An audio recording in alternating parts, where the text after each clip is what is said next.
morning, kids. Oh, good morning, Jay. Good morning. Good morning. So this morning's lesson in school, we are going to learn the do's and don'ts of dispersed camping. Dispersed camping? Do you know what dispersed camping is, Jay? I do.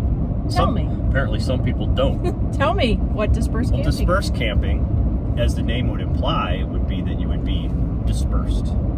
I know some people call this boondocking also, which basically means you're not in a developed campground, a designated campground. You're dispersed. There's no facilities, there's no hookups, you can't get water there, there's nothing there. It's just land. You'll usually find this land, it's BLM land, Bureau of Land Management, or National Forest Service land is where you can usually find this type of dispersed camping. Yep. That's what dispersed camping is. Okay. And so last night we went back to one of the best camp spots that we had earlier in the week, and we got there to find that it was pretty crowded. There were a lot of people. It was a Friday night. There were a lot of people. It was, well, yeah, there was more people. It was still dispersed, but it was more tightly dispersed. Is that a good way to put it? Sure. But still not, there was still some space. There's still enough space. It was still comfortable space. It was a little tighter than you'd like with dispersed camping, but there was still some space. So, at some point, we were very well set up. We had dinner.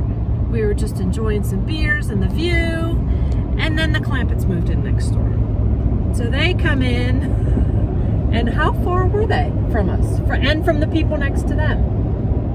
Well, they were actually a little farther away from us, but that was still really close. Like, ridiculously close. Like, this was not dispersed camping. This was like throw a rock and hit them on the head. Like, I could hear them passing gas at night and snoring, for what it's worth. Okay, that's... Throw a rock. You could have tossed a rock underhand and hit them. On them. No, it wasn't that bad. There was another couple. I heard bodily functions last night. I'm just saying, when I was sleeping. I mean, I don't know who rolls in there and goes, hey, this is a great place to set up our camp right on top of these people. Now, there was probably a good 30 feet between us and them, maybe.